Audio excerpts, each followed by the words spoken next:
If you're new to YouTube, there are a couple of things that you might be doing on your channel that can actually hurt your growth. Now, I'm a longtime YouTuber and I have helped so many people grow their YouTube channels. I teach it professionally and I have for many years. And there are some things that I see that just are not working in your favor. The first of which is your cover image. So you know when you go to your YouTube channel and you've got that pretty banner up top and people make them look really, really nice, one of the things that they don't think to do is to have information there. You need to have information there to guide your followers. This is information so that they know who you are, what you do, and how often you are posting. If you just have pretty pictures there, that's great, but that requires them to then do a little bit more of that heavy lifting to figure out if you're going to be a good fit. So you want to have pretty graphics. Pretty graphics are incredibly important. It has to pop, it has to show you off, and there's a lot of different ways you can do it, and specific to your genre, to your niche, to your industry, to your brand, you want to make sure you have things that align with that in terms of how it looks, but you gotta have information. Have your name there or have your channel name there. And please have information about how often you are posting content. If you post once a week, if you post every Tuesday, if you post every Thursday and Saturday, if you're posting daily, have it there. Have the time there. I post every single day on this channel at 11 a.m. Eastern. The more information you can give them, the more likely they are to show up. Now, that does not mean we want your graphic overwhelmed with informational and text, but we do want to make sure that we're communicating very effectively. Here's who I am. Here's what you get out of this. Here's when you get it. That way people know when to show up and how to engage best with you. And if you're not taking full advantage of your cover image, you're not taking full advantage of making it easy for people to make the choice to say, yes, subscribe. Another thing you want to do is curate your playlist. You need to make sure that you have good, valuable playlists for your people when they come to your channel. You know how when you go over to somebody's channel and you look and you've got that row of videos, the things that they have most recently uploaded, but then they don't really have a ton beneath that?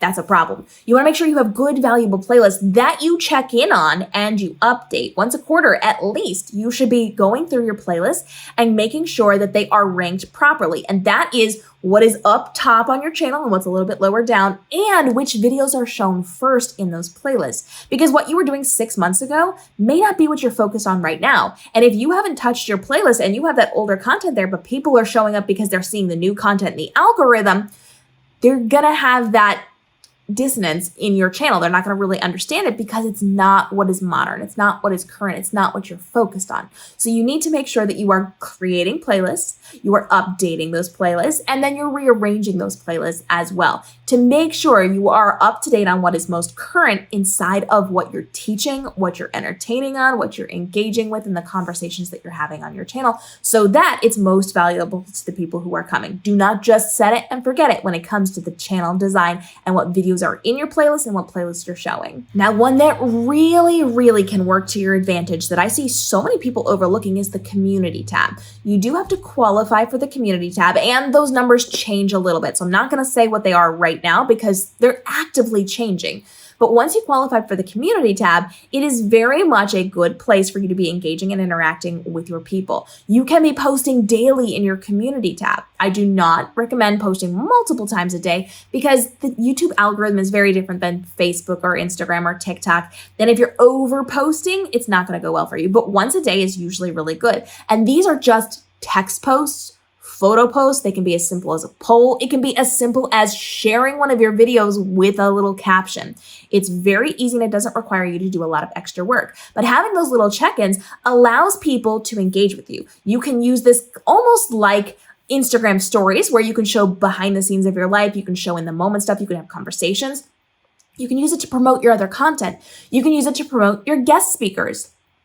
You can let them know when you have a big event coming up. There's a lot that you can do with this. And if you have something like a membership that people can join, you can promote that there as well. Having that community tab is really helpful because it shows in the app. It shows on the desktop. It shows on mobile. It shows in a lot of places. And getting that engagement is really valuable. Having a poll is one of the easiest things you can do to get audience feedback and engagement. And when you teach them how to engage with you in a very easy click a button way, inside of a poll, that's going to encourage them to then get a little more conversational with you by leaving comments on your videos, by leaving those questions. So you can use this as a very strong training tool to get your audience to engage with you in very simplistic ways, while also having that daily connection with people without having to create a daily video.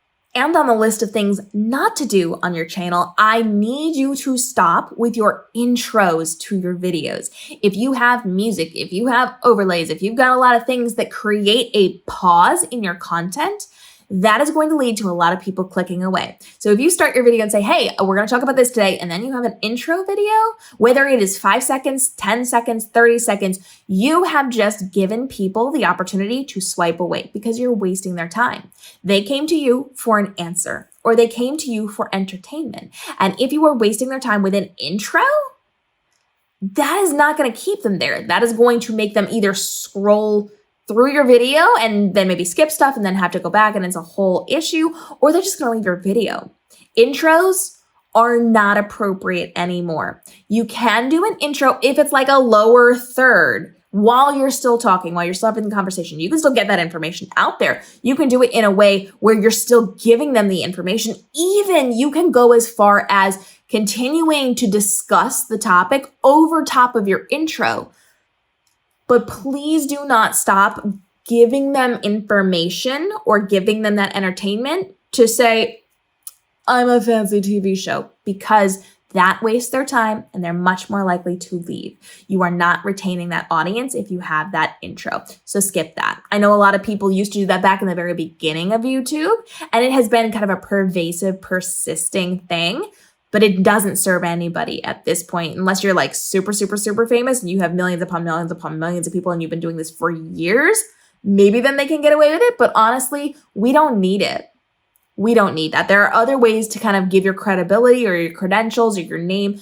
You can just do your name with your information on it, like as an overlay. There's lots of ways to do it. And we talk about it here on the channel a lot, but please stop doing the intros because it's killing your reach and your time retention on your videos, which means less money in the monetization world for you. Now, this one's a little controversial, but I think it's incredibly important to make sure we're utilizing vertical video on YouTube.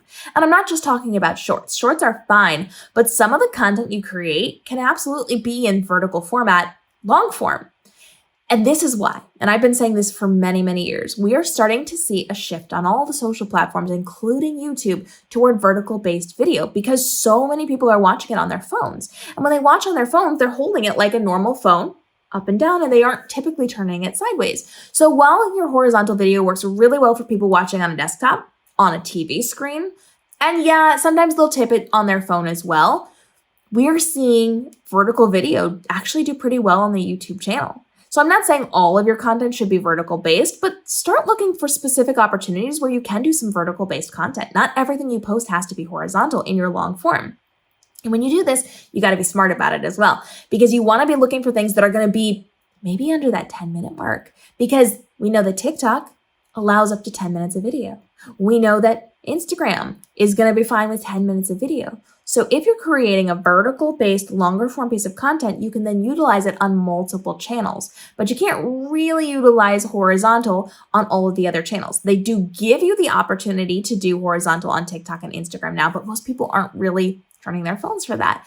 So I would recommend, if you are going to have a really good piece of content that's going to be good across the board on your apps, try filming it vertically and see how it goes. Test it out. It's not going to work for everybody, but if we're thinking about the future here, and we should be, if we're thinking about the future, we're going to see even more people watching on their phones, and having it vertical is only going to work to your benefit in the future. So laying a little bit of groundwork now is always a good thing. I recommend a mix of doing horizontal and vertical based videos for your long form content on YouTube. Another really big mistake that I see is not having flexibility within the context of your videos. And specifically, I'm talking about the format of your videos. If you are incredibly strict on what you do and how you do it, that helps with brand recognition, but it does not help with you living your life and being able to create your content. So if you always have the exact same background, always have the exact same lighting, you have to be in the same space, same place for your every single video that you do, when you have an emergency or when you travel or when something comes up and you want to create another video while you're out and about, all of a sudden that's less recognition, right? So I would rather see you kind of change up your background a little bit. You can have a couple that you cycle through, and then you can do some outside, and you can do some in your car. Have some flexibility within what you're creating. Do not be super rigid so that when you have an emergency, you got to get in the car and you got to go to another state to go take care of family, or you're going on vacation and something popped up and you just have to do that video, or you are spur of the moment out walking your dog and something big happens that you have to report on. You have the flexibility to do that. Your brand recognition then becomes you and less about the world that you're creating around you. And so you can have those outliers, but if you have an outlier and everything else is extremely rigid across the board on how it looks, it's gonna feel a little weird. People are gonna have some questions. It's not gonna necessarily resonate with your people as much. So being a little bit flexible, even in not necessarily how or where you're filming, but the way that you're filming it. I teach a lot about how to do videos that are straight to camera and how to do videos that are with a teleprompter and how to do videos that you cut up, but make it look intentional. So it's not just little jumpies. Like the video I'm filming right now, if you've been watching, I'm actually recording it in sections and I'm checking each point in between, but I'm not moving my location. Everything about it is the same. And you can very clearly see that jump cut. I teach you how to do it so that you are moving your body on camera. Maybe you're moving your backgrounds a little bit so that it looks more intentionally designed so that it looks higher end in the content that you're creating. So having some flexibility, changing up some of the formats, the way that you do it, if you're doing some all straight to camera, if you're cutting some up, if you're doing it in sections, if you're doing it more lifestyle, having some variation just lends itself to having a more flexible life and being able to do the things that you need when you need them and not having to worry about rushing to get home to film that video and get it up before everybody else, or not being able to do it while you're on vacation and whatever. So making sure you have some flexibility can only work to your benefit and help your mental health, because if everything has to be perfect every single time, that is a mental load you do not want to carry. Having some flexibility just makes everything about YouTube content creation so much easier. And the last one I want to talk about is having a bank of content. A lot of people do not have backup content. I talk about this a lot here on the channel. Make sure you're following along for tips like these, because when it comes to your life, you are going to have some things pop up. You'll have emergencies, you'll have opportunities that you want to jump on. And if you do not have some backup content, you could find yourself in a position where you do not have content for one of your posts, and that's a problem. So I very much like having evergreen content that doesn't really matter getting it out in a time-sensitive pace. If you have something that you can just talk about that's like related to your stuff, but doesn't need to go out this week or doesn't need to go out next week or isn't part of a mini series that you're doing or can be put out at any given time, and you just have that sitting quietly inside of your YouTube channel when the emergencies come up, when the glitches happen, when stuff goes down, you have that backup content. And most new creators that I see have not created a bank of content. And that can be 2 pieces of content, that can be 5 pieces of content, that can be 15 pieces of content. Whatever you need to do to feel okay about this is going to be what you need to do. You don't want to run into a situation where you had planned on filming and you got sick and then you couldn't do it. Or, the power goes out for a couple of days and you can't do your content. Having that backup there just gives you the flexibility to put something out if an emergency or unforeseen situation happens, so that you have that peace of mind. And then you can recreate that bank of content and just store it somewhere on your YouTube channel without putting it out. Having that just gives you so much space and grace and ability to function a lot better inside of your YouTube channel. Having backup content is really, really important. And I always recommend people have at least like 5 pieces of content just in case something happens. And if you post more often, having more backup content is really helpful. If you're only posting once a week, maybe you only need 2, maybe you need 3. But if you're posting every single day, have like 5 or 6 backup pieces of content just in case something happens so that you can still cope with what you're doing. Now, when it comes to YouTube, there are a lot of things that can help you grow and a lot of things that can help stunt that growth. So you want to be very careful with what you're doing, but it really comes down to putting your best effort into this. So making good choices, making good decisions, and then creating things in advance, making sure you have some grace space in what you're doing and how you're doing it really helps to alleviate a lot of the stress when it comes to content creation on YouTube. And if you have questions on YouTube, go ahead and drop those down below. I have a full playlist on tutorials, click for click, button for button, what you can be doing to grow your YouTube channel, how you can succeed with your YouTube channel, and how you can set yourself up for success within the settings of YouTube as well. There's some really cool new features coming out that we've been talking about lately, so make sure you follow along, drop your questions down below. And we have full playlists on TikTok, Instagram, live streaming, and the tools and resources you need to make this your most profitable year ever without the time constraints and the stress and the overwhelm of your content creation, because we get most of it down to a really short amount of time for your social media so you can live your best life while also living out your entrepreneur dreams. We'll see you in the upcoming episodes.